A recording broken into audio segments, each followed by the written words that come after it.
को सबसे पहले इनकी प्रोस्पेरिटी को ख़त्म करना होगा। और देखिए, हमारी जो स्वावलंबीपन या जो हमारी संपन्नता का आधार, हमारा अर्थव्यवस्था का आधार क्या है? कृषि। कृषि हमारा आधार रहा है और उसका आधार था गोवंश।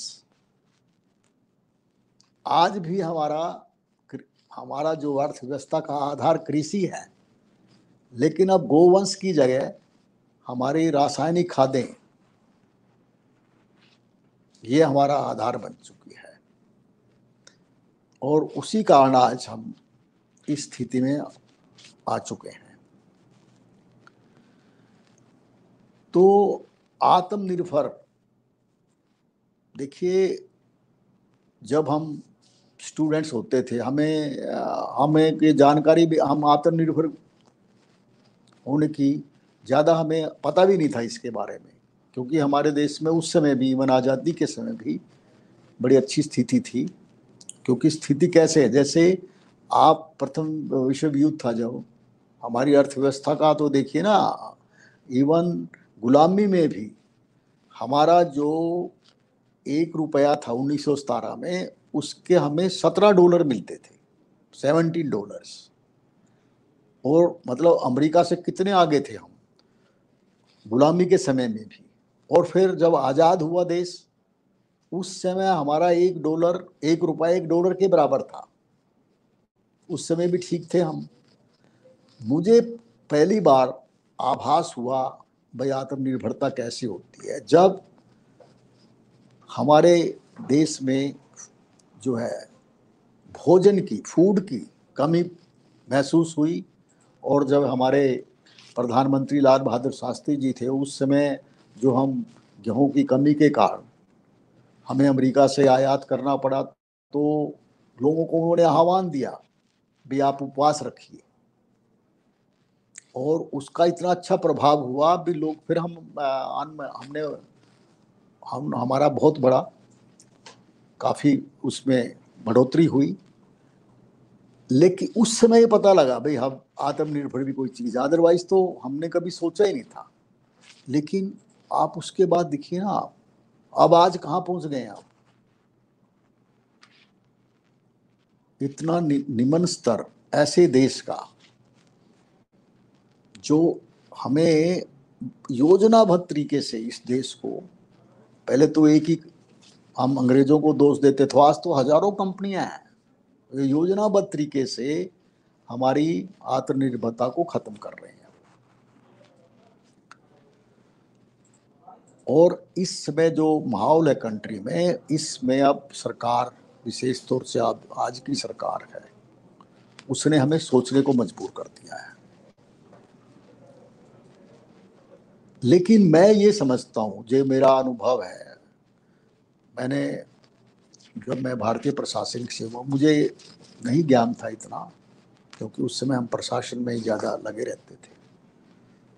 लेकिन अब मैंने जो स्टडी किया है, जो देखा है, मेरा ये मानना है, निश्चित मत है, कि केवल अगर हम भारतीय गोवंश को कृषि का आधार बना लें, तो हमें किसी भी चीज की और तुरंत देखने की भी जरूरत नहीं है, हम आत्मनिर्भर बन सकते हैं। आपको ये बड़ा अजीब लगा होगा, मैं वो तथ्यों के सामने, आपके सामने हर चीज को प्रस्तुत करना चाहूंगा। देखिए ना, हमारे आत्मनिर्भरता में क्या रुकावटें हैं हमारी। हमारा आयात और निर्यात का इतना इम्बैलेंस है, उसमें सबसे चार पांच फैक्टर हैं जो बड़े। सबसे पहला तो है हमारा जो अन्न है, हम अन्न जो उपजा रहे हैं वह स्वास्थ्यवर्धक अन्न नहीं है, हम ये जहर खा रहे हैं। सरकार कितने लाख करोड़ की सब्सिडी अन्न के ऊपर दे रही है। अभी प्रधानमंत्री जी ने, देखिए ना, नवंबर तक पीडीएस सिस्टम और डायरेक्ट लोगों को अन्न की वो किया है। लेकिन अन्न जो खा रहे हैं हम, उससे हम बहुत बड़ा, जो हमने जब से इसको गोवंश आधारित हमारी व्यवस्था को, कृषि व्यवस्था को खत्म किया है, तब से इतनी बीमारियां लग चुकी हैं ये। तो इसके लिए हमें अपनी गोवंश को, उसका हमें संरक्षण भी करना पड़ेगा और संवर्धन भी। आज क्यों कोई गो नहीं रखता? क्योंकि हम जो है ना, हम जिसको हम माता कहते हैं, माता किसको कहते हैं? जो हमें निस्वार्थ भाव से, मोह से, प्रेम से देती है, अपने शरीर के एक एक रोम से जीवन के मरण तक, आखिरी दम तक देती है। और इसलिए हमारा इससे यानी इसको गौ विश्व मात्र, जब भी गौ विश्व की माता कहते हैं हम, हमारे तो है ही विश्व में, क्योंकि हम विश्व गुरु थे, इसलिए ये नारा दिया गया। वास्तव में वास्तविकता भी है। क्यों? क्योंकि आप अगर इसका हमें भावनात्मक रूप से, संवेदनात्मक रूप से, आध्यात्मिक रूप से, पाप वो तो ठीक है एक परंपरा अनुसार, और हम अपनी मान्यता के अनुसार हम कह सकते हैं, हम अंधविश्वास में कह सकते हैं मानता, लेकिन आज तर्क के आधार पर और आर्थिक आधार पर ये हमारी माता है। तो उसके लिए हम प्रयास करें। तो मैंने जैसे पहले कहा, हमारा स्वास्थ्यवर्धक अन्न हो। दूसरी हमारी जो सबसे बड़ी कमी क्या है, हमारी पावर सेक्टर में, बहुत हमें इतना निर्यात करना पड़ता है। देखिए 9 लाख करोड़ का तो हम केवल पेट्रोलियम प्रोडक्ट्स, गैस ये करते हैं, इंपोर्ट करते हैं। जबकि हमारा, आप देखिए ना, 25 लाख करोड़ का तो केवल बजट ही है, और हमारे जीडीपी का कितना बैठता है ये। अगर इस 9 लाख करोड़ को, 9 लाख से भी ऊपर ही है, इसको जब इसको हम बड़े आराम से इस पैसे को बचा सकते हैं। क्योंकि देखिए कहाँ लगता है हमारा, ट्रांसपोर्ट में आज भी हमारा 50% जो असंगठित क्षेत्र है, उसमें ट्रांसपोर्ट अभी बैलगाड़ी से होता है। अगर इसी बैलगाड़ी को आप इसमें आधुनिक रूप से हम बॉल बेरिंग्स लगा दें पहियों को, तो उसकी स्पीड बढ़ा दें, तो इसको बड़े आराम से हम इसको प्रयोग कर सकते हैं। प्रदूषण को भी ख़त्म कर सकते हैं। जो इतना डीजल और पेट्रोल के वजह से प्रदूषण है, उस पर भी काबू पा सकते हैं। और मैं ये नहीं कह रहा, इसकी स्पीड भी बढ़ाइए आप, और जो ऐसे क्षेत्र हैं जैसे रेलवे हैं, हवाई जहाज हैं, उनमें आप जो स्पीड जहाँ जरूरत है वहाँ पर आप ये प्रयोग कीजिए। वो केवल 20% ही बनता है हमारा, जहाँ स्पीड की जरूरत है। और तो ऐसे और इतना 20 से 25% हमारी खुद की प्रोडक्शन है। अगर हम इसकी ओर ध्यान दें, ट्रांसपोर्ट में हम इसको थोड़ा और अच्छे ढंग से इस पे ध्यान दें, हम इम्प्रूवमेंट करें आधुनिक टेक्नोलॉजी द्वारा, तो इस पैसे को हम बचा सकते हैं और इसको डेवलपमेंट में लगा सकते हैं। इसी प्रकार जैसे मैंने कहा, आप जो ऊर्जा का दूसरा क्षेत्र देखिए, आप जो हमारा इसका गोबर है, गोबर बड़ा अद्भुत है। इससे आप कोई भी जो है इसको बायोगैस का प्रयोग करके उससे आप खाद भी बनाते हैं, उससे आप kitchen LPG, cooking gas, LPG, और आप सिलेंडर भर के गाड़ियां भी चला सकते हैं, आप जनरेटर भी चला सकते हैं, और जो उसका बाई प्रोडक्ट है उसका स्लरी, उसको एक बहुत अच्छी खाद के रूप में यूज कर सकते हो। यानी गोबर से आप पावर को गांव गांव में हर एक गौशाला या जितने भी हैं, अगर आप हर गौशाला में बायोगैस लगा देंगे तो मैं समझता हूँ उस गांव की सारी पावर की जो जितनी रिक्वायरमेंट है वो पूरी हो जाएगी, कुकिंग गैस की पूरी हो जाएगी, सारी खाद की पूरी हो जाएगी, और प्रदूषण नहीं रहेगा। और गोबर से दूसरे इतने अन्य फायदे हैं, मैं आप उन पर भी आऊँगा मैं। तो यानी जो पावर सेक्टर में इसमें अभी हमारा जो कामधेनु गोदाम है उसमें देखिए हम बायोगैस चार प्रकार के बायोगैस लगाए हैं उसमें, और जिसकी जैसी रिक्वायरमेंट है वो लगा सकता है। हमारा तो एक रिसर्च सेंटर भी है ना, उसकी उस तरह करते हैं हम। उससे आप हम जो जनरेटर भी चलाते हैं, क्योंकि पावर हमारे शॉर्टेज बहुत है मेवात एरिया में, जब जरूरत होती है जनरेटर भी चलाते हैं।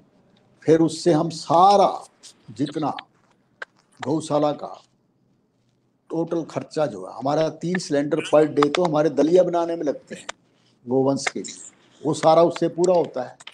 सब स्टाफ का और सबका सारा टोटल जो है वो उससे पूरा होता है। साथ में फिर हम जनरेटर भी चलाते हैं उससे, और अगर ठीक ढंग से उसको उपयोग किया गया सारे गांव को हम कुकिंग गैस जो है वो सप्लाई कर सकते हैं। हमारे पास सरप्लस रहती है, क्योंकि उसको हम सिलेंडर में भरने का खर्चा अफोर्ड नहीं कर सकते, और उसको हम सिलेंडर में भरे तो वो इंडस्ट्रियल यूज के लिए भी यूज हो सकता है। दूसरे का गाड़ियां भी, जैसे आईआईटी दिल्ली ने अब गाड़ी वहाँ चलाते हैं वो सिलेंडर से, ऐसे आप ट्रांसपोर्ट में भी यूज कर सकते हो। यानी इतना अद्भुत तरीके से हम अपनी पावर सेक्टर में निर्भरता आत्मनिर्भर बन सकते हैं हम। और ये जो इतना हम इंपोर्ट करते हैं इस सब को हम बचा सकते हैं इस पैसे को, और इसको डेवलपमेंट में लगा सकते हैं। तीसरा देखिए हमें जरूरत होती है इसमें तीसरा बड़ा फैक्टर है जो पानी। आज पानी की हम बूंद बूंद के लिए जो है उसके लिए हमें तरस रहे हैं। आज अच्छा पानी हमें नहीं मिलता, और आज जैसे सर्वे आया है कहते हैं 2030 तक तो पानी लगभग खत्म ही हो जाएगा। देखिए जहाँ इतना जल संपन्न भारत देश है उसमें ऐसी पोजीशन होने जा रही है। इसका कारण ये भी गोवंश से जुड़ा है। आप कहें बड़े हैरान होंगे आप, भाई गोवंश से कैसे जुड़ा है ये। हम जब खेती करते हैं, जब से ये केमिकल रासायनिक खादों का हमने प्रयोग किया है, इसमें 4 गुना पानी लगता है। हम अगर अपनी खाद करें तो उससे 4 गुना पानी लगता है, और उसका दूसरा कितना नुकसान है, पानी की तो कमी होती है। दूसरा वो जो हम यूरिया यूज करते हैं, केमिकल यूज करते हैं, उससे हमारा जो है स्वास्थ्य पर, यानी तो जहर है एक किस्म से। जो अनाज खा रहे हैं हम आज, इतनी बीमारियां फैल रही हैं, वो सारी इसी कारण है। तो उससे बचने का तरीका यही है कि हम अपनी स्वदेशी गोवंश द्वारा हम अनाज उगाएं, उसको खाद को यूज करें, गोबर की खाद से खाद भी करें यूज, और साथ में पावर भी बचाएं। और पानी की मैंने कहा, पानी की जो है कमी नहीं रहेगी फिर, क्योंकि 4 गुना जब आपकी 1/4 बचत केवल इतना ही लगेगा तो आपकी जो बचत होगी। और दूसरा साइंटिफिक जो हमने रिसर्च किया अभी, जो गोबर होता है वो पानी को सोख लेता है। गोबर के ऊपर झिल्ली होती है, कृष्णी बोलते हैं उसको। जब वो अपनी ओर बादलों को अट्रैक्ट करती है, फिर वर्षा होती है उससे। और ये ये तथ्यों पर आधारित है, वैसे नहीं है। कांचीपुरम में जो गौशाला है अपनी, राजीव दीक्षित जी और अपने वर्मा जी के, उन्होंने ये 1960 में उन्होंने इसका रिसर्च किया था। वहाँ पर 2000 गोवंश था, वहाँ से स्टार्ट उन्होंने देखा भाई 10 फुट पानी था नीचे। फिर वो गोवंश घटता गया, ऐसे ऐसे। कभी जब थोड़ा 2000 से 1800 आया तो ज़्यादा फर्क नहीं बैठा। जब 2000 से 1500 पे हुआ तो 10 फीट और नीचे चला गया। ऐसे करते करते जब वो 100 फीट पे आया तो पानी भी 80 फीट नीचे पे चला गया। यानी ये बड़ा अद्भुत है। गोबर, ये जब आप बादलों को कैसे, वाटर लेवल कैसे, जो गाय के सींग होते हैं वो भी अपार ऊर्जा होती है, इंद्र का वास बोलते हैं उसमें, वो भी बादलों को अट्रैक्ट करते हैं अपनी ओर। जो खुर, गाय खुर हैं, वो भी वाटर लेवल को बढ़ाते हैं ऊपर। इसको मैं तो खुद देखता हूँ गौशाला में। यानी इन चीज़ों को हम साइंटिफिक ढंग से प्रूव कर सकते हैं। पानी की कमी भी नहीं रहेगी और आप जो है इसमें बचत करोगे, बचत कर सकते हैं इसकी हम। फिर उसके बाद आता है हमारा जो चौथा फैक्टर है वो हेल्थ। आप देखिए, जब हम हमारी कृषि व्यवस्था, अर्थव्यवस्था कृषि बेस और गोवंश थी, तब कोई बीमारी का नाम सुना था कभी? आज़ादी से पहले तो कोई बीमारी कोई होती नहीं थी। हमारे ऊपर तो प्रभु की ऐसी कृपा है, 12 महीने यहाँ सूर्य देव रहते हैं, ना हमें कोई विटामिन डी की कमी होती थी और हर तरह की हमें स्वास्थ्य हमारा रहता था, कोई बीमारी कोई होता ही नहीं था। और आज क्या है, इतनी बीमारियां फैल चुकी हैं। किससे? जब से हमने अनाज ये लेना शुरू किया है। यूरिया ने तो देखिए, यूरिया की परसेंटेज जो हम यूज करते हैं 80% उसमें यूज करते हैं यूरिया। जबकि अगर बाहर के जो देश भी करते हैं, अमेरिका में केवल 23% होता है यूरिया जो यूज करते हैं। उसमें इतनी अधिकता हो गई है। हमारे यहाँ पंजाब में बठिंडा में देखिए आप, इतना ज्यादा रासायनिक खादों का प्रयोग करते हैं। वहां तो कैंसर इतना बढ़ चुका है, वहां से तो एक स्पेशल ट्रेन चलती है बठिंडा से बीकानेर, उसका नाम ही कैंसर ट्रेन है। हर घर घर में कैंसर है। तो ये केवल इन रासायनिक खादों का जो प्रयोग है उसके कारण ही हम ऐसा कर रहे हैं। तो इसको दूर करने के लिए हमें ये इन बीमारियों से भगाने के लिए हमें गोवंश को हमें जो हमारा अर्थव्यवस्था है, कृषि का आधार जो है गोवंश रखना होगा। उसमें वही अनाज उगाएं हम, उसमें हम पानी बचाएंगे, ऊर्जा भी करेंगे और साथ में हमारा स्वास्थ्य भी ठीक रहेगा। आज देखिए ना, कितना पैसा कितनी दवाइयाँ हम इंपोर्ट करते हैं, कितनी हम देश में बनाते हैं। आज ये देखिए ना, ये महावैश्विक बीमारी जो अपनी कोरोना, ये क्यों है? मैंने पिछली बार भी बताया था, जब यहाँ स्वाइन फ्लू हुआ था, तब जो गोपालक थे, जो किसी को नहीं हुआ, जो हमारी जिसको माता हम बीमारी बोलते थे, वो भी किसी को नहीं हुई। और आज भी जो हमारे गांव के लोग हैं, उनका फिर भी कंपैरेटिवली वो अपना स्वास्थ्य उनका ठीक है, उनकी इम्यूनिटी ठीक है। लेकिन वो इम्यूनिटी क्यों डाउन है?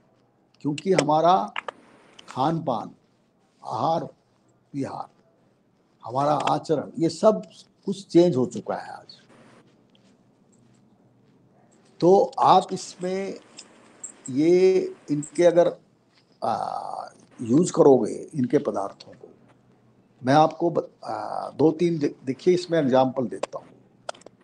आप जैसे मैंने गोबर से कहा, गोबर में बड़ी ताकत है, रेडिएशन रोकता है वो। जापान ने भी देखा, जब उनमें भूकंप आया, उनमें सुनामी आया था, उन्होंने गोबर का यूज किया, संसार को नहीं बताया उन्होंने। गोबर के कारण ही रुका वो। गोबर को आप खाद के साथ साथ आप इसको, जो आज प्रदूषण बढ़ रहा है ना हमारा, हम इसको गोबर को यूज करेंगे, उसकी आप धूप बत्ती बनाइए। आप अगरबत्ती नहीं, अगरबत्ती तो देखिए जिसमें आप ब्लैक तारकोल यूज करते हैं या बांस को, बैम्बू को हम यूज करेंगे तो वो तो हीलियम गैस और दूसरी विषाणी होती है, तो अस्थमा और कैंसर जैसी बीमारियां होती हैं। तो आप गोबर को यूज करो, उसकी धूप बत्ती को यूज करो आप, आपके स्वास्थ्य के लिए भी। और जितने हानिकारक कीटाणु हैं, मच्छर मक्खी हैं, वो भी सब इनएक्टिव हो जाते हैं इसमें। हमने देखिए ना, ये गौशाला में दिखाता हूँ, आपने ये बनाई है अगरबत्ती। इसी तरह सारे लोग इसको यूज करें, इसका अद्भुत प्रभाव है। लोग जो इसको बहुत लोग इसको यूज कर रहे हैं। तो इसी प्रकार आप जो हमारी खाद है गोबर की, इसमें स्लरी बड़ी अद्भुत है, बंजर को भी जो हरियाली ला देती है ये बंजर में भी। तो इसलिए मैं चाहूँगा कि इसको घर घर में इसका प्रचार करें आप। फिर तीसरी, हेल्थ के बाद मैंने कहा आपको, आज इसमें हमारा जो आज लोगों में रोजगार, आज क्या है, रोजगार की समस्या इतनी बढ़ गई है। क्यों बढ़ा है? सब लोग नौकरी के पीछे भागते हैं। हर व्यक्ति क्लर्क बनना पसंद करेंगे, वो पियोन बनना पसंद करेंगे, पीएचडी लोग मैंने देखा है वो आते हैं। पहले क्या था नारा, उच्चम खेती मध्यम व्यापार निकृष्ट चाकरी करें गुवार। अब उल्टा ही साफ हो गया। मैं देखता हूँ गाँव में लोग सब नौकरी के पीछे भाग रहे हैं। हमारे गांव को, मतलब उनके सिस्टम को ही बदल दिया। वहां के बच्चे या तो उनको नौकरी चाहिए, मस्ती बस, नहीं तो फिर शराब पिएंगे, जुआ खेलेंगे, ताश खेलेंगे। टाइम, बल्कि लेडीज काम करती है थोड़ा। मतलब हम कहाँ जा रहे हैं? तो हमें अपने सिस्टम को देखिए, हम गुलामी की तरफ जा रहे हैं। तो गुलाम तो जो वो चाहते थे अंग्रेज, वो तो कामयाब हो गया। आज हमें गुलाम बना दिया। जब हम ऐसे नौकरी के पीछे, जिसको हम सबसे नीच समझते थे, उसकी ओर भाग रहे हैं, और जो मालिक से हम नौकर बन गए। अब हमारा जो बेसिक गो आधारित हमारी अर्थव्यवस्था थी, कृषि थी, उसको भूल गए हम लोग। कृषि से भाग रहे हैं। कोई ये रोजगार तो बढ़ेगा ही। बेरोजगारी क्यों बढ़ रही है? इसलिए तो बढ़ रही है क्योंकि हम उसको समझते हैं तो अच्छा धंधा नहीं है, वहाँ ऑफिस में बैठ के आराम से वो करेंगे। तो इसको बदलने की जरूरत है। प्रधानमंत्री जी ठीक कह रहे हैं, आत्मनिर्भर तभी बनेंगे हम। और ये जो लोकल वोकल का है ना, ग्लोबल, ये तभी होगा। आप देखिए ना, ये बाहर जो हमारे सिस्टम को, मैंने कहा ना, योजनाबद्ध तरीके से ये जितनी मल्टीनेशनल्स कंपनी हैं वो पीछे पड़ जाती हैं। बाबा रामदेव जी, जिसका दुनिया में इतना योगदान है, ये स्वदेशी की ओर, आत्मनिर्भरता की ओर, उसके पीछे पड़ गए लोग। उन्होंने कोरोना का एक ये दिया, बनाया ना, पीछे लग गए लोग। वो गले फार्म जो जो कंपनी है, उसने जो बनाया, उसका एक पत्ता जो है ना 3500 रुपए का है। वो आईसीएमआर ने भी फटाफट उसको वो दे दी परमिशन। किसी ने, कोई उस, ये नहीं पता उसको ठीक हो गया या नहीं, उसको मंजूरी मिल गई। यानी ये सब क्या है, हम मल्टीनेशनल कंपनीज ने हमें जकड़ लिया, उनके अपने इंटरेस्ट हैं। अब देखिए ना, हमने ये गोवंश के जैविक खेती से हमने ये काढ़ा बनाया है, जैसे बाबा जी ने बनाया ना, ये मैं निश्चित तौर से कहता हूं, अब वो बाबा जी का एक शब्द पकड़ लिया, भाई इससे ठीक हो जाएगा, क्योर कर देगा ये, उसको पकड़ के बैठ गए वो। जब ये आपकी इम्यूनिटी बढ़ जाएगी, प्रिवेंटिव तो है ना, होगा ही नहीं आपको, क्योर की जरूरत ही नहीं पड़ेगी। अब इसमें 7 प्रकार की तुलसी डाली है हमने। तुलसी कौन सी है, जो गो हमारी खाद है। 8 प्रकार की तुलसी है, इसमें 7 प्रकार की तुलसी है। आपके नजदीक नहीं आएगा, कोरोना हो, कोई भी बीमारी हो, तुलसी है, गिलोय है, आंवला हल्दी है, लौंग है, इलायची है, काली मिर्च है, दारू हल्दी है, यानी जो प्रोडक्ट आपकी इम्यूनिटी बढ़ाते हैं वो इसमें है। तो आप यूज करिए घर घर में। अच्छा, इसको घर हमने लिखा, आप घर में बनाइए इसको, बाजार में जाने की जरूरत नहीं। हमारा जो किचन है, रसोई घर है, वो मैंने पिछली बार भी कहा था, वो प्राथमिक पाठशाला है हमारी, चिकित्सा केंद्र है वो प्राथमिक, सारे मसाले उसमें होते थे, आज वो गायब है, कोई काम नहीं करता अपने हाथ से। इसी तरह जो हम बाजार की, आज जो भी हम चीज खा रहे हैं मल्टीनेशनल कंपनीज का, देखिए गोवंश भी मैं स्वदेशी क्यों कह रहा हूं। हमारी जब पहले 100 से ज्यादा नस्ल होती थी, आजादी के समय भी सब 56 नस्ल थी हमारी इंडियन गाय की, आज घटते घटते 30-35 के आसपास है, और उनमें भी 5-7 ही हैं जो प्रोमिनेंट हैं, धीरे धीरे खत्म होती जा रही हैं, क्योंकि हमारा ध्यान ही नहीं है इसका, हम अपनी पूंजी को बर्बाद कर रहे हैं।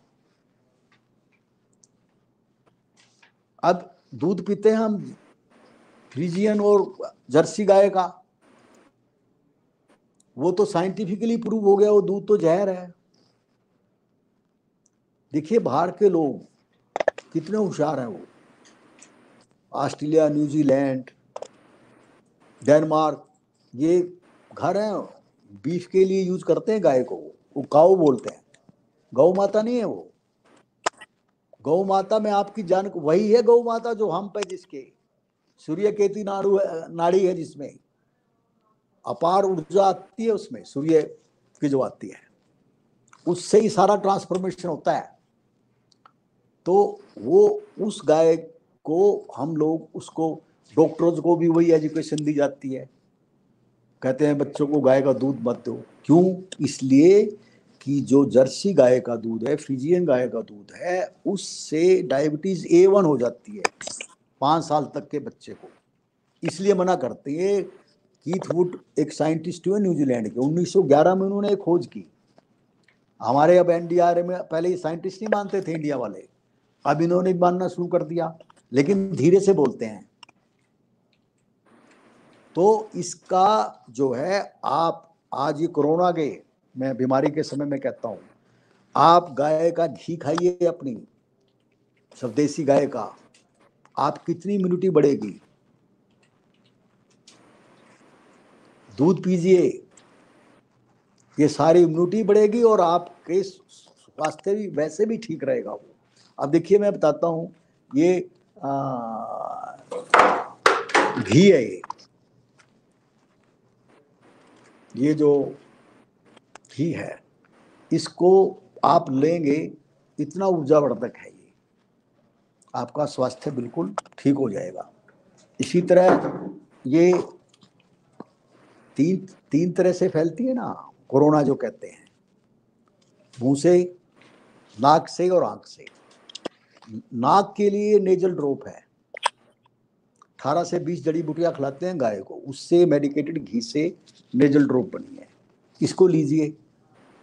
कभी नाक से इन्फेक्शन नहीं हो सकती, कभी आपको माइग्रेन नहीं हो सकता, सर दर्द नहीं हो सकता, रात को नींद ना खरांटे आते हो वो नहीं आएंगे, नींद आपको अच्छी आएगी। यानी इतना इतना हम लोगों को जानकारी नहीं थी, हमें भी अब लोगों के आप जैसे लोगों ने यूज किया, उसका इतना प्रभाव हुआ कि हमें भी इसकी नॉलेज हुई। और ये नाक के द्वारा तो ये हुआ, मुंह से मैंने कहा आप ये गोवर्क है हमारा, गोवर्क कहाँ भाई, गोवर्क लो आप, गोवर्क जो लोगे ना आप, उससे आपकी इम्यूनिटी बढ़ेगी, गैस्ट्रिक की कोई प्रॉब्लम नहीं रहेगी आपको, यानी उसको यूज करो। उधर होगा पता नहीं, चलो उसको यूज करो आप। ये गोवर्क है हमारा, ये नहीं, चलो तो उसको यूज करिए आप गोवर्क को, उससे आपकी जितनी ये जो गैस्ट्रिक की प्रॉब्लम है, अस्थमा है, कैंसर है, और दूसरी जो मुंह से आप कहते हैं, घी और वो लो, साथ में गोवर्क लो आप। फिर आप जो है आंख से कहते हैं, आंख के लिए मैं कहता हूं, आंख के लिए देखिए ड्राइनेस आ जाती है आंख में, उसके लिए क्या है, या तो जो है नेजल ड्रॉप है ना, मैं जैसे यूज करता हूं, इसको थोड़ा आप काजल की तरह लगाएं, सारी ड्राइनेस भाग जाएगी आपकी और कोई इन्फेक्शन नहीं होगी आपको।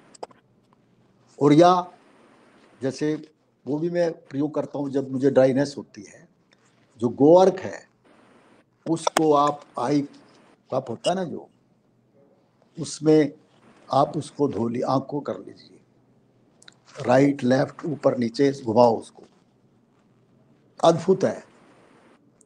यानी ये इस प्रकार के घर घर घर में जब ये प्रयोग होंगे, बीमारी नजदीक आएगी नहीं। ये किसका है, गौ माता का तो है ही।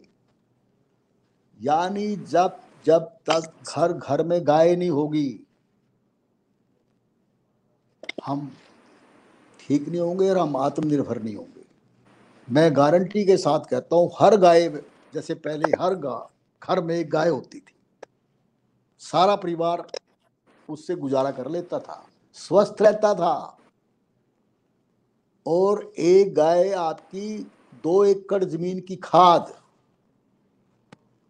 उसको पूरा कर देती है, आपकी किचन गैस जो गैस है उसको पूरा कर देती है, आपका दूध पूरा कर देती है, घी, छाछ, लस्सी, सब चीज की रिक्वायरमेंट पूरी कर देती है। बताइए आप, आपको जाने की जरूरत नहीं। अब हमने सब छोड़ दिया और हमारी नस्ल इतनी खराब होगी। देखिए हमारा एग्जाम्पल करके ब्राजील जो 100 गाय लेके गया था 1930 में, महात्मा गांधी जी के उससे आशीर्वाद से 100 गाय गई थी ब्राजील में। वो गाय वहां पर उन्होंने इतनी अच्छे ढंग से डेवलप वो किया, 60 से 65 लीटर तक दूध देती है। देखिए आप, इसके लिए नस्ल इंप्रूवमेंट, नस्ल सुधार जरूरी है। उन्होंने इतने इतने महंगे नंदी गुजरात से गिर गाय गई थी। जब मैंने किसी से मेरी बात हुई जो नंदी का व्यापार करता, उसने कहा 9 करोड़ का नंदी एक वो दिया। मजा आता है, डेनमार्क में और यहाँ यूज करते हैं वो। आज ब्राजील में 98% इंडियन गाय है, उनकी इकोनॉमी देखिए कहां पहुंच गई।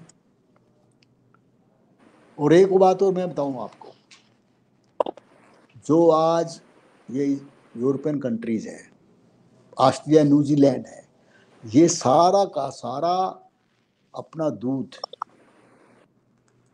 ये पाउडर रूप में ब्राजील से मंगवाते हैं। और इनका जो दूध है जितना, या तो ये व्हाइट पॉइजन बोलते हैं इसको, समुद्र में फेंकते हैं, या पाउडर रूप में इंडिया में आता है। देखिए ये ऐसे हमें मार रहे हैं, स्वास्थ्य से ऐसा खिलवाड़ कर रहे हैं। और इसकी जानकारी देखिए सबको है, लेकिन मल्टीनेशनल कंपनीज ने हमें ऐसा गुलाम बना लिया, कोई बोलता ही नहीं। हमारे जितनी रिसर्च इंस्टीट्यूट है, व्हाट इज देयर कंट्रीब्यूशन? स्वदेशी नस्ल इंप्रूवमेंट में मैं चेयरमैन, मैंने देखा, मैंने बात की, कोई मतलब स्वदेशी इंप्रूवमेंट, नस्ल इंप्रूवमेंट में कोई योगदान नहीं। जर्सी और फ्रिजियन गाय का इनका दूध बढ़ाते हैं और वेबसाइट पे लिखते हैं हम स्वदेशी को हम प्रमोट करते हैं। कितना मतलब दुख की बात है ये। मतलब बड़ी पीड़ा होती है जब अपने देश में हम ऐसे मतलब इन मल्टीनेशनल कंपनीज के जो भी थोड़ा सा प्रयास करता है, बाबा जी तो इतना ऊंचा पहुंच गए, उनको हम जैसे जो शुरू में करता है उसको पहले ही डाउन कर देते हैं। अब देखिए कोरोना का ये जो चाइना ने जो आज संसार में किया है, ये विधिवत ढंग से किया गया है। ये हर 10 साल में कोई ना कोई बीमारी ऐसे लाते हैं और हमारी बहुत बड़ी मार्केट है, ये ऐसे इकोनॉमी को खत्म करते हैं। ये भी एक बहुत बड़ी साजिश है हमारे साथ। अभी ये बीमारी खत्म नहीं कहता, दूसरी भी बीमारी, दूसरा स्वाइन फ्लू आने की संभावना है, यानी ऐसे ही होगा ये। तो इसलिए हमें अपनी गोवंश आधारित कृषि को, अर्थव्यवस्था को करना है। मैं सरकार से भी अनुरोध है, देखिए इतनी अच्छी जो जिसके संस्कार हो, जिन्होंने सारा हमारी संस्कृति पर इतना प्रचार किया है, इतना अच्छा माहौल है, इस पे गोवंश को ज्यादा से ज्यादा आप वो करिए। आप अब जैसे मैंने बताया, अब जैसे आज घर घर में हवन के लिए कहते हैं, ये हमने संविधा बनाई है, आपको कोई लकड़ी यूज करने की जरूरत नहीं। आप हवन में इसको यूज कीजिए, हवन सामग्री है ये हवन सामग्री है, इसको यूज कीजिए, यानी प्रदूषण भी नहीं रहेगा और आपका स्वास्थ्य भी ठीक रहेगा और आप देखेंगे कैसा चमत्कार हो रहा। अब देखिए मेरी सरकार से भी अनुरोध है, प्रधानमंत्री जी ने अभी ये इनको MSME को इतनी बड़ी सुविधाएं दी, बहुत अच्छी बात है। मुझे याद है जब मैं सर्विस में आया था, उन दिनों इंडस्ट्रीज को बड़ा बढ़ावा था, स्मॉल स्केल इंडस्ट्रीज को। हमें गांव में इंडस्ट्री लगाने के लिए मुहिम चलाई थी, चौधरी देवीलाल जी होते थे उस समय चीफ मिनिस्टर हरियाणा का। उन्होंने कहा गांव में इंडस्ट्री लगाओ भाई, और जात पात की प्रथा खत्म करने के लिए उन्होंने कहा भाई मिलके काम करो। गांव गांव में इंडस्ट्री लगाई थी। इतनी वहां पर पानीपत में जैसे हैंडलूम था, इतना फरीदाबाद में सुई से यानी हवाई जहाज तक सब चीजें यहाँ पर निर्माण होती थी। मैनचेस्टर बोलते थे इंडिया का। आज कहाँ जा रहे हैं हम तो सही में गुलाम बना दिया, कोई इंडस्ट्री रही नहीं। सारी चीजें आप देखोगे अब चाइना से चाइनीज प्रोडक्ट आ गए, हम उनका मुकाबला कर ही नहीं सकते। वो तो डिक्टेटरशिप है वहां पर, ना वहां कोई लेबर का सुनता है, ना कोई किसी को, पता नहीं कैसे कैसे वो लोगों को से अत्याचार करके और अपनी डंप करते हैं। वो जितनी कॉस्ट आती है उससे हाफ कॉस्ट में वो यहाँ भेजते हैं हमारी इकोनॉमी को खत्म करने के लिए। आज वही हो रहा है। तो मैं कहता हूं देखिए ये गो आधारित, मेरी सरकार से भी अनुरोध है, इनको भी आप जितने प्रोडक्ट बनाते हैं इनको आप इंडस्ट्रीज का दर्जा दें। ये आप इन निर्धमन में बहुत बड़ा चमत्कार कर देंगे। जैसे मैं बताता हूँ, ये फिनाइल है, ये फिनाइल है, घर घर में यूज होती है। केमिकल्स क्यों यूज करें हम, वो बीमारियां लाएंगे। इतना अच्छा है ये, विदाउट केमिकल है ये फिनाइल, जो गोमूत्र से बनाते हैं हम इसको। सरकार रेलवे में, दूसरे हॉस्पिटल्स में इतना यूज करती है, लेकिन इनको कोई प्रमोशन नहीं देती। बाहर की मल्टीनेशनल कंपनियां छाई रहती हैं। ये मैंने जैसे बताया था गोवर्क है, गोवर्क इसको यूज करो आप। और ये पेस्टिसाइड भी बहुत अच्छा है खेतों में, जैसे इसको मिला के पानी से। अदरवाइज तो आप मल्टीनेशनल के कीटनाशक लेंगे, वो आपको फिर हेल्थ को खराब करेंगे। अब ये आप शीशा साफ करते हैं उससे, गो क्लीन हम कहते हैं इसको, कोलिन आता है ना बाजार में, ये भी सारा ऐसे ही बनाते हैं। यानी अनेकों पदार्थ हैं। तो मेरा अनुरोध है आप इसको, ये जो सरकार से भी अनुरोध है, भाई आप इसको इंडस्ट्रीज का दर्जा दो, लोन की फैसिलिटी मिले। और अपने स्वामी ज्ञानानंद जी, मनीषी स्वामानंद जी, उनका भी एक राष्ट्रीय गोधाम महासंघ है, उन्होंने भी सरकार से लिया है, उसका भी मैं स्वागत करता हूँ। उनसे जब चर्चा हुई तो उन्होंने सरकार से लिया है, भाई इस पे आप जो भी आप टैक्स पे रियायत दे सकते हैं इन प्रोडक्ट को। एक जो उन्होंने ये इसका बनाया है प्रोडक्ट यूनिट, जो सीपी, उनको घर घर में वो करें स्टार्ट, उनको सारी फैसिलिटी दें। तो काउ प्रोडक्ट यूनिट बोलेंगे ना उसको, घर घर में जब करेंगे तो सीपीयू उनको मान्यता दो, उनको लोन दो, और देखिए चमत्कार हो जाएगा अगर हम गाय के प्रोडक्ट्स को ऐसे बढ़ोतरी देंगे।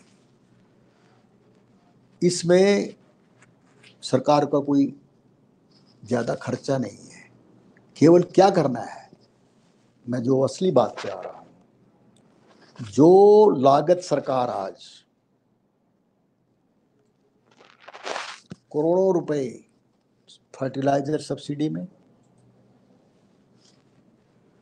एलपीजी में, केरोसिन में, फूड सब्सिडी में,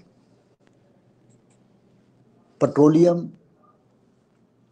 प्रोडक्ट्स में, अगर हम स्वास्थ्य में आत्मनिर्भर बनना चाहते हैं, वही सिरमौर भारत बनाना चाहते हैं, इस लागत को आप गोवंश की तरफ, इसका थोड़ा सा भी अंश गोवंश को डेवलपमेंट करने में, उनका संवर्धन पालन करने में, उनके प्रोडक्ट को प्रमोट करने में लगा दें, तो वही चमत्कार, वही हमारी जो है अर्थव्यवस्था वही हो सकती है नंबर 1, वही सोने की चिड़िया हो सकती है, अगर योजनाबद्ध तरीके से सरकार थोड़ी सपोर्ट कर दे हमें। अब आप यूरिया की 80% यूरिया देके उसमें सब्सिडी दे रहे हो, पहले 15 से 20% होती थी, अब 80% कोस्ट दे रहे हैं आप, सब्सिडी दे रहे हैं सरकार, 80% सब्सिडी, कोस्ट की सब्सिडी दे रहे हैं फार्मर्स को। और फार्मर्स की लागत दिन रात बढ़ती जा रही है। वो जहर, वो क्यों सुसाइड कर रहे हैं? क्योंकि उसकी लागत इतनी बढ़ चुकी है, इतना महंगा हो गया है, स्वास्थ्य तो खराब हो ही रहा है। वो हर बार, क्योंकि जमीन की फर्टिलिटी खत्म कर दी यूरिया ने, अगले साल करेगा तो यूरिया और बढ़ाएगा वो, उसको अपना लेवल रखने के लिए, प्रोडक्शन रखने के लिए वो हर बार बढ़ाता है, उसकी कॉस्ट बढ़ती है। वो उधर स्वास्थ्य को इफेक्ट करता है, इधर उसको करता है। मैं कहता हूँ यही सब्सिडीज जो यूरिया की देते हैं आप, एलपीजी में देते हैं, इतना देते हैं आप, यही सब्सिडी आप उस पर क्यों नहीं देते? जो हमारी गोबर है, गोबर की खाद है, इस पर सब्सिडी क्यों ना दो आप? इसके बारे में कोई सोचा ही नहीं। इतना फायदा होगा, जिसके पानी की भी बचत होगी आपकी, दूसरी भी आपको प्रदूषण भी नहीं होगा आपका। और अब क्या है, ये जितना महासंघ ने दिया अपने लेटर में, जितना डंग, गोबर और मूत्र, लाखों रुपए का वेस्ट जाता है ये, और हमारा प्रदूषण भी, इससे एनवायरनमेंट भी खराब होता है। नहीं तो इससे कितने लीटर, हम मिलियन लीटर इसकी पावर प्रोड्यूस कर सकते हैं। यानी ये बड़े ऐसे बिंदु हैं जिन पर बड़े गहन चर्चा की आवश्यकता है। देश में इसकी बहुत ज़्यादा जरूरत है। और मैं समझता हूँ प्रधानमंत्री जी ने इतना अच्छा ये आज देश को जगाया है। ये आत्मनिर्भर बनना है अगर भारत को, तो मेरी ये निश्चित रूप से धारणा है कि गो वंश आधारित, स्वदेशी गो वंश आधारित हमारी कृषि व्यवस्था, अर्थव्यवस्था होनी चाहिए। तब हम जाकर वो उसमें सरकार का बस थोड़ा हमें सहयोग मिले। इसमें सरकार को इसमें इन्वेस्टमेंट की जरूरत नहीं है, सहयोग की जरूरत है। देखिए मैंने जैसे बताया ये सब्सिडी की बात की, ऐसे ही इतने प्रोडक्ट बनाते हैं गौशाला वाले, सरकार को मदद तो करती नहीं उनको। अगर उनको मार्केटिंग में सरकार के जो डिपार्टमेंट्स लेते हैं उनमें थोड़ी मदद मिल जाए, टैक्स की थोड़ी रिबेट मिल जाए। आप देखिए ना, अब घी के ऊपर 12% लगा दी इन्होंने, बताइए, जीएसटी।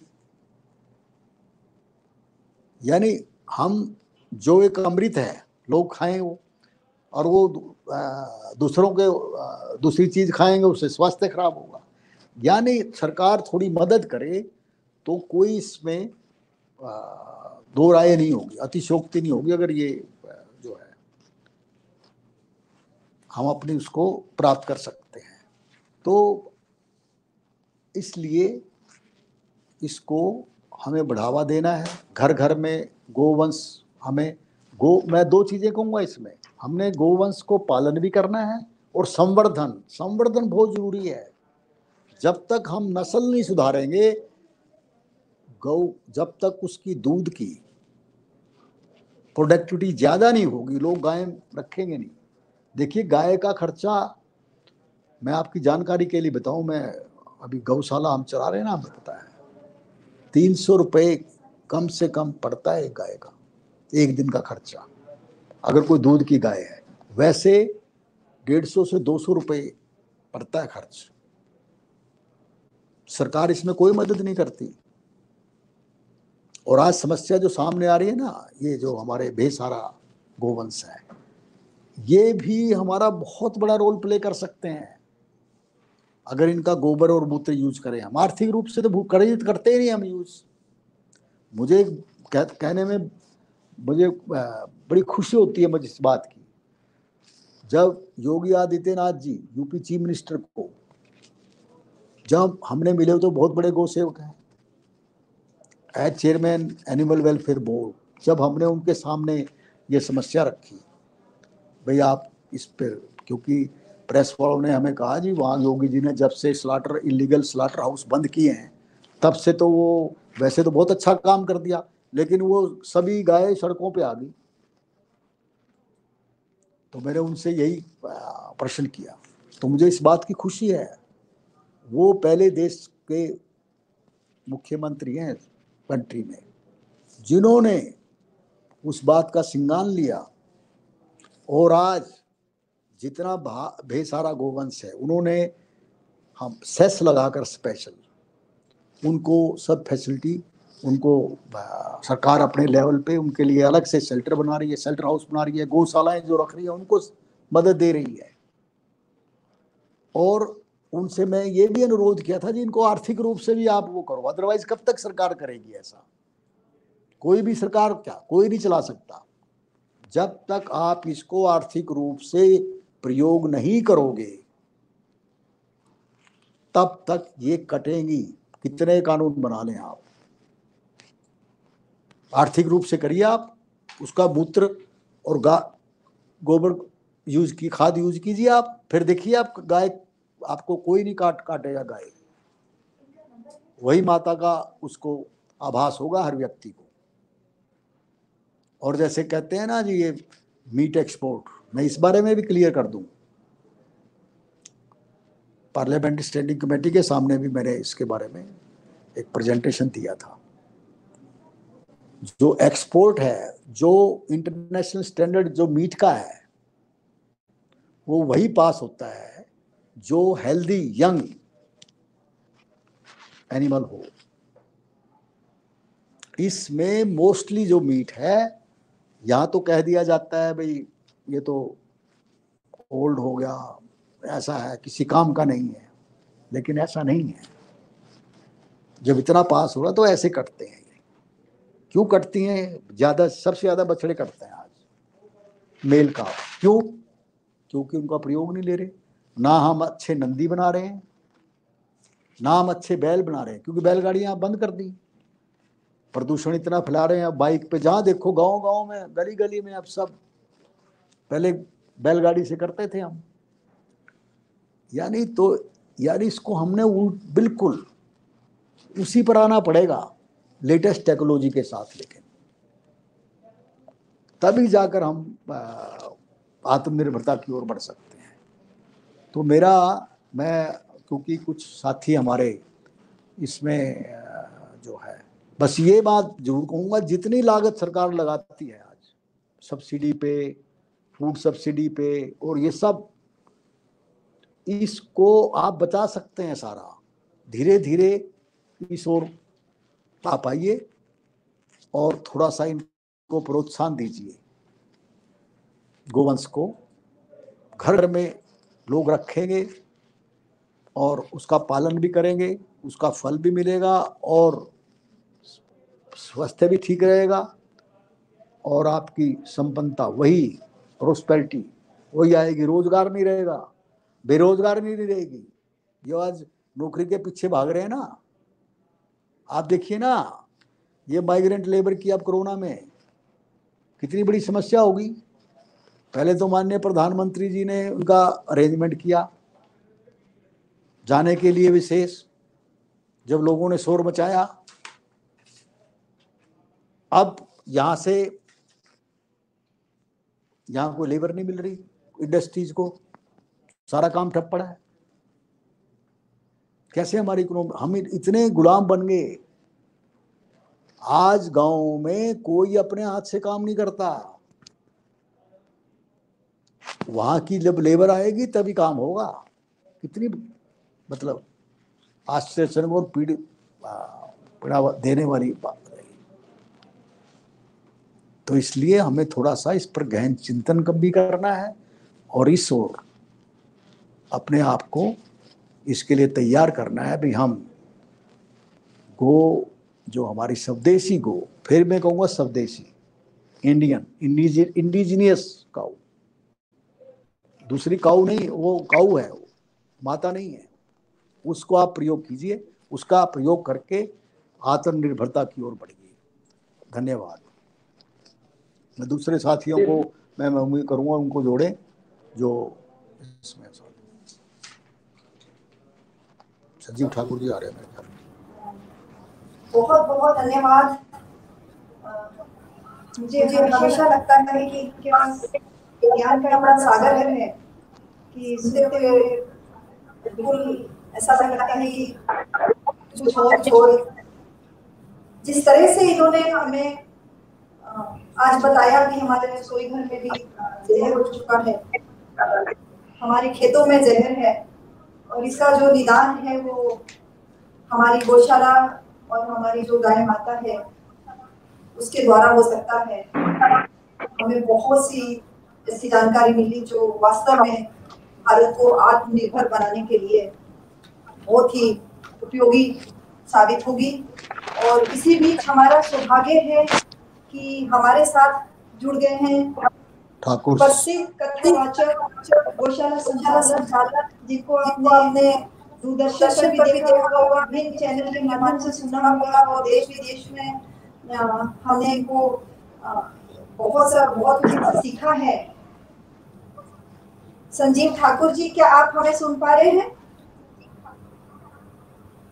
जय श्री कृष्ण सुंदर जी। संजीव ठाकुर जी, आपका बहुत बहुत स्वागत है। बहुत बहुत धन्यवाद। और आदरणीय गुप्ता जी, राधे राधे गुप्ता जी, नमस्कार। नमस्कार नमस्कार। हम चाहेंगे कि आज का जो विषय है आत्मनिर्भर भारत और भारतीय स्वदेशी गोवंश का योगदान, क्योंकि आपका बहुत बड़ा अनुभव है इस विषय को लेकर, तो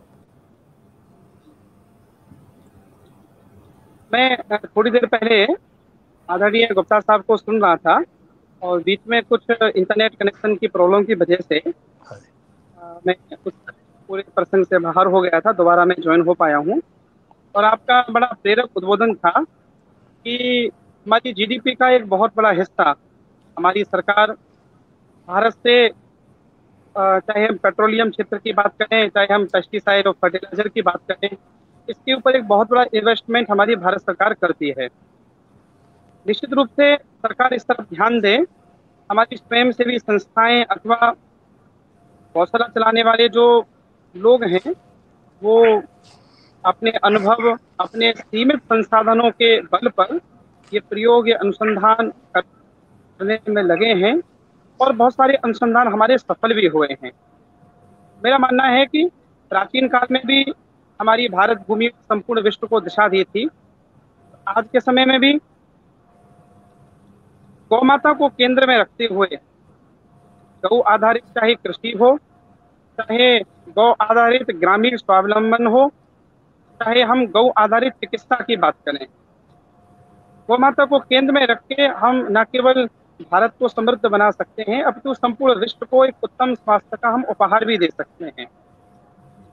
आदरणीय गुप्ता जी बहुत ठीक कह रहे थे कि आज से 50 साल पहले, 60 साल पहले अथवा 70 साल पहले, जैसे अभी कोरोना महामारी ने संपूर्ण विश्व को वैश्विक रूप में परेशान किया है, ऐसी कोई आपदाएं इस रूप में देखने में नहीं आती थी, संभव भी नहीं थी, क्योंकि हर घर में गाय माता बंधी रहती थी। गौ माता हमें दूध पिलाती, उससे हमें हमारी इम्यूनिटी पावर बढ़ती, हमें अच्छी हेल्थ मिलती थी। और गौ माता का हम घी खाते थे। जिस घर में गौ माता का मूत्र और गोबर गिरता हो, कई मीटर तक संक्रमण का खतरा अपने आप कम हो जाता था। प्राचीन काल में आप देखेंगे जब किसी की मृत्यु हो जाती थी, तो मृत्यु होते ही तब कहाँ फ्रीजर की सुविधा थी, तब कहाँ डेड बॉडी को आज की आधुनिक व्यवस्था में रखने की सुविधाएं थी। सबसे पहला जो कार्य किया जाता था वो उस डेड बॉडी के आसपास गौ माता का गोबर का चौका लगाया जाता था, उस डेड बॉडी को रख दिया जाता था जिससे इन्फेक्शन न फैले। तो गौ माता हमें स्वास्थ्य देती थी और सूर्य केतु नाड़ी के द्वारा वो हमारे शरीर को भी पुष्ट करती थी। गाय के घी से यज्ञ होते थे, तो यज्ञ की जो धुआं निकलता था वो बारिश को अट्रैक्ट करता था, बारिश होती थी, जमीन पर गोबर गिरता था, तो गोबर की भी जो लेयर थी वो आकाश में जाकर बादलों को अट्रैक्ट करती थी। निश्चित रूप से एक गौ माता एक किसान का 1 एकड़ का, 2 एकड़ का जो खेती का वाला पार्ट है, जिसमें हम बहुत सारी बहुराष्ट्रीय कंपनियों के ऊपर डिपेंड हैं, और पिछली सरकारों का एक पूरी कार्यशैली भी इस प्रकार की थी कि हम आत्मनिर्भर ना होने पाए, उनकी भी एक ऐसा चिंतन, ऐसी सोच थी। आज किसान अपने खेत को एक गौ माता से 2 एकड़ तक पूरी तरह जैविक खेती कर सकता है, ऐसी उसके भीतर क्षमता है। अब इन सब चिंतनों को प्रमोट करने की एक बहुत बड़ी महती आवश्यकता है। गौ माता का घी पंचगव्य से दवाइयां बनाई जा सकती हैं, मूत्र से दवाइयां बनाई जा रही हैं। मैं खुद साक्षी रहा हूँ। कामधेनु गौशाला में हमारे आदरणीय गुप्ता साहब के निर्देशन में, संयोजन में कामधेनु गौशाला ये कार्य कर भी रही है। गौमूत्र का कार्य हो, चाहे नाक में डालने के लिए घी का अमृत हो, और भी कई सारे मैंने कार्य वहां कामधेनु गौशाला में देखे हैं। बायो के ऊपर अगर हम बात करें, आज कामधेनु गौशाला भी, जहां तक मुझे स्मरण है, कि वहीं अपने गाय के गौशाला के गोबर से ही और वहां बिजली का कार्य कामधेनु गौशाला में चल रहा है। मैं देख रहा हूँ कि वहां पर गौ माता के दलिया इत्यादि के लिए भी जो गैस उपयोग हो रही है वो गोबर गैस ही हो रही है। तो अब आप देखेंगे बहुत बड़ा हम धन भारत का बचा सकते हैं, किसान का भी बचा सकते हैं। गौ आधारित कृषि, गौ आधारित जीवन शैली, गौ आधारित ग्राम्य व्यवस्था, अच्छा तो यही रहे कि भारत सरकार जो स्मार्ट सिटी की बात करती है वो अभियान भी चलते रहने चाहिए। मेरा मानना है स्मार्ट गांव होने चाहिए। आज भी भारत की 70-80% जो आबादी है वो ग्रामीण भारत में रहती है।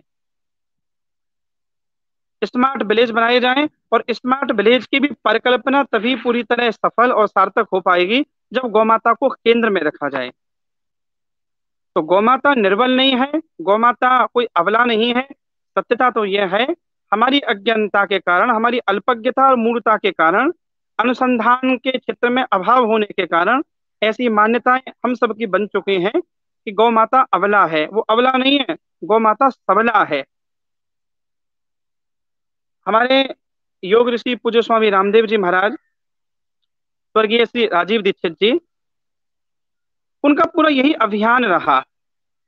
आज रामदेव जी महाराज ने योग से संपूर्ण विश्व में क्रांति की है, योग आयुर्वेद के द्वारा। मेरा मानना है थोड़ा सा समय लगेगा, लौटकर हमें हमारी उसी पुरानी पद्धति पर आना पड़ेगा। आदरणीय गुप्ता जी ने एक बात बड़ी अच्छी कही थी, मैं जब बीच में सुन रहा था, कि आज के युवा के मन में भी जो एक उसकी मानसिकता बन गई है, चाहे मुझे 6,000 की नौकरी मिले, चाहे 7,000 की नौकरी मिले, पर एक बार मैं घर से मोटरसाइकिल पर निकलूं, टाई पहनकर निकलूं। उसके पास खेत भी है, गौ माता भी है, लेकिन एक मन में ऐसा भाव बैठ गया है कि मैं जाकर चाहे कोई कैसे भी, लेकिन दूसरे की नौकरी करूं। निश्चित रूप से उसमें कोई बुराई नहीं है, देश में आवश्यक नहीं है कि हर व्यक्ति अफसर ही बन पाए। पर मेरा यह मानना है, जब मैं ऐसी स्थितियां देखता हूं कि पहले कभी सुनने में नहीं आया कि गांव से कोई बथुआ खरीदने के लिए, अथवा पालक खरीदने के लिए, अथवा घिया खरीदने के लिए गांव से व्यक्ति शहर में जाए। आश्चर्य तो ये होता है, लोगों के पास 1-1, 2-2 बीघा जमीन है, वो वहाँ बथुआ उगा लें, वो वहाँ पे पालक उगा लें, वो वहाँ पे सब्जी उगा लें, मधुमक्खी पालन वो लोग कर लें, वो अपने घर पर अच्छी नस्ल की गौमाताएं रख लें, वो खुद दूध पिए। आज गांव में भी दूध बाहर से आने लगा, उस पर हमारा एक वैयक्तिक रूप में भी पैसा खर्च हो रहा है, हमें उत्तम स्वास्थ्य भी प्राप्त नहीं हो पा रहा। तो मैं गुप्ता जी की बात से पूरी तरह सहमत हूँ। ये आत्मनिर्भर भारत जो हमारे आदरणीय प्रधानमंत्री महोदय ने एक शब्द दिया है, इस पर व्यवहारिक रूप में कार्य करने की बहुत बड़ी आवश्यकता है, और बिना गाय के आत्मनिर्भर भारत कभी हो नहीं पाएगा। कितना बड़ा ये जो संवर्धन का कार्य है, जिसको हम नस्ल सुधार कहते हैं, आप आश्चर्य तो देखिए, ये भारत में होना चाहिए था, जिसको ब्राजील ने कर दिखाया, जिसको डेनमार्क ने कर दिखाया। मुझे विश्व के अनेक देशों में जाने का अवसर मिला, मैं खुद इस बात पे बड़ा आश्चर्यचकित हूँ। जिस गीर गाय का संरक्षण संवर्धन तो भारत में होना चाहिए था, यहाँ से कुछ गायों को लेकर गए, नंदी को लेकर गए, और आज ब्राजील, डेनमार्क ने, उरुग्वे ने, उनकी पूरी जीडीपी का एक बहुत बड़ा पार्ट केवल गाय से हो रहा है। वो सारी दुनिया में गौ मिल्क बेच रहे हैं, गाय के मिल्क के प्रोडक्ट बेच रहे हैं, जबकि भारत की जो गाय है उसके प्रोडक्ट तो दूर की बात छोड़िए, उसके दर्शन करने मात्र से कल्याण हो जाता है। दर्शन करने मात्र से जो नेगेटिविटी हमारे भीतर हो, वो नेगेटिविटी निकल जाती है। गुप्ता साहब, मुझे स्मरण है, मैंने शायद आपको एक बार चर्चा में बताया भी था, हमारे भारत के भूतपूर्व उपराष्ट्रपति स्वर्गीय श्री भैरव सिंह शेखावत जी,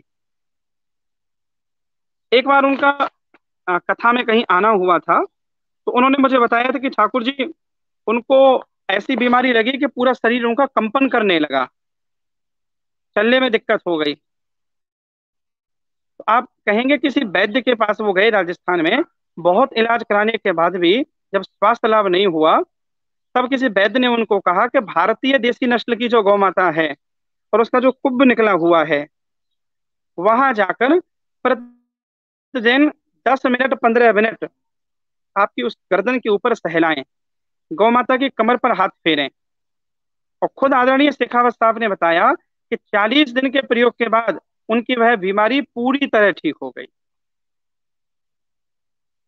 तो गाय तो मैं कहूंगा कि हम भारतीयों के लिए, इस पूरी समष्टि के लिए, परमात्मा के द्वारा मनुष्य की रक्षा के लिए मानव सभ्यता बाद में विकसित हुई है। इस धरती पर पहले गौ सभ्यता विकसित हुई है, और गौ माता को भेजा ही इसलिए गया था कि मानव कभी संकट में हो तो गाय उसे बचा सके। तो अभी भी चाहे कोरोना हो, चाहे कोई और फ्लू हो, कितनी भी सारी बीमारियां हों, सबसे प्राचीनतम, आयुर्वेद से भी प्राचीनतम हमारी कोई पद्धति है तो गौ आधारित चिकित्सा ही है, तो पंचगव्य की ही पद्धति है। मेरा मानना है लौटना तो हमें उसी जगह पर पड़ेगा, पुराने भारत की ओर जाना पड़ेगा। पहले कभी नारा लगता था कि चलो शहर की ओर, मैं कहूंगा फिर नारा लगेगा चलो गांव की ओर। हमें गांव की ओर लौटना पड़ेगा और सरकारें भी इस अनुसंधान पर ध्यान दें तो निश्चित ही हम आत्मनिर्भर भारत बना सकते हैं, स्वयं का जीवन बचा सकते हैं, स्वयं का स्वास्थ्य बचा सकते हैं, और एक गाय से एक पूरे परिवार का भरण पोषण आसानी से हो सकता है। नस्ल सुधार की भी एक बहुत बड़ी आवश्यकता है। मैंने भारत में बहुत सारा भ्रमण किया तो मैंने ये भी पाया कि बहुत सारे किसान इस वजह से गौ माता को नहीं रखना चाहते हैं क्योंकि कहीं गौ माता 2 किलो दूध दे रही है, कहीं 4 किलो दे रही है। मेरी प्रसन्नता है कि कामधेनु गौशाला इस क्षेत्र में एक बड़ा कार्य कर रही है, और न केवल अभी बिस्तर अकबरपुर में, अब तो मेवात में, अब तो हरियाणा में, पर राष्ट्र में भी संवर्धन के क्षेत्र में एक प्रभावी भूमिका कामधेनु गौशाला निभाएगी। मुझे ऐसा विश्वास है क्योंकि हमारे यहाँ कहावत है कि कोई आईएएस जब जिद कर लेता है, जुनून उसके मन में पैदा हो जाता है, तो कोई भी कार्य असंभव नहीं रह पाता। हमारे गुप्ता जी ने अपने आईएएस के पद पर रहते हुए अपनी जिम्मेदारियों का बड़ी निष्ठा के साथ निर्वहन किया, समाज की सेवा की, और सेवानिवृत्ति के साथ गौ माता के क्षेत्र में काम कर रहे हैं।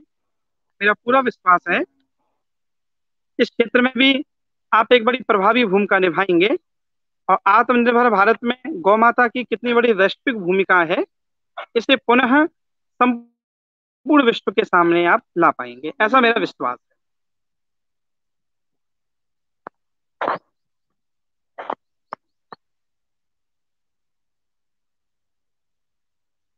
और मेरी बड़ी प्रसन्नता है कि आज इस चर्चा में मैं जुड़ पाया। अ, मैं आदरणीय एसपी गुप्ता जी को इसके लिए साधुवाद देता हूँ, धन्यवाद भी देता हूँ, और सुखविंदर कौर जी मैं आपको भी धन्यवाद प्रणाम करता हूँ, आपने मुझे इस चर्चा में जोड़ा। आप सबकी प्रभु से मंगल कामना करता हूँ। जय श्री कृष्ण। नमस्कार, नमस्कार संजय जी, नमस्कार ठाकुर जी। बहुत बहुत धन्यवाद संजीव ठाकुर जी का।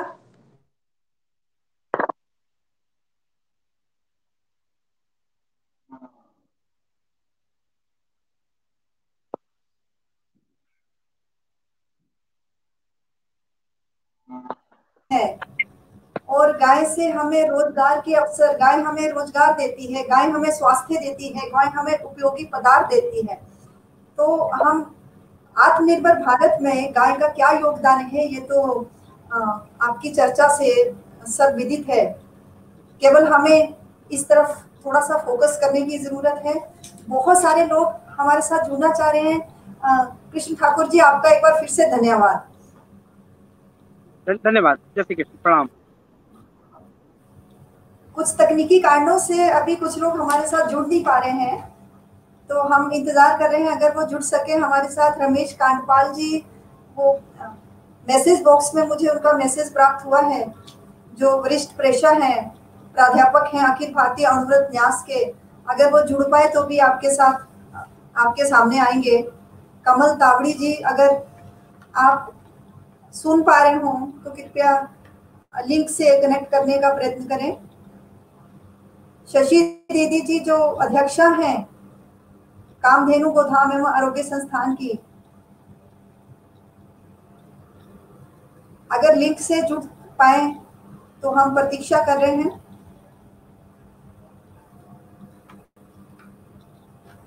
एसके मित्तल जी मैसूर से। अभी मोदी जी ने कहा है कि वो गांव-गांव में इंटरनेट होना चाहिए, और हम भी इसके प्रबल समर्थक हैं। हम स्वागत करते हैं उनकी इस बात का, क्योंकि जो कर्म क्षेत्र है हमारे माननीय एसपी गुप्ता जी का, वो मेवात है, जो कि हिंदुस्तान का एक पिछड़ा इलाका माना जाता है, अति पिछड़ा इलाका। और वहाँ आकर वहाँ से ये सेवा करना तो यदि माननीय प्रधानमंत्री जी की जो बात कही है कि गांव-गांव में इंटरनेट पहुंच जाएगा, तो हम लोग और भी बेहतर तरीके से सबसे जुड़ पाएंगे। हम इस प्रयास का बहुत स्वागत करते हैं और हमारे साथ बहुत से लोग जुड़े हुए हैं। महावीर वोरा जी जुड़े हुए हैं और कृष्णपाल सिंह जी, डॉक्टर केपी सिंह भदौरिया ग्वालियर से वो जुड़ना चाह रहे हैं हमारे साथ। कृष्णपाल जी, हम आपको अपने अगले कार्यक्रम में अवश्य आपको लिंक भेजेंगे और आपके बहुमूल्य विचार हम सुनना चाहेंगे। रमेश कांडपाल जी, अंकित जैन जी, बहुत बहुत धन्यवाद इन सबका हमारे साथ जुड़ने के लिए। मुकेश गुप्ता जी फरीदाबाद से, अशोक जांगरा जी, वृंदावन जी, मुकेश गुप्ता जी, हिमांशु राज जी, एसके मिश्रा जी, अनिल गंडास जी, रविंदर कुमार अग्रवाल जी, प्रदीप शांडिल्य जी, सचिन देओल जी, सौरभ गुप्ता जी,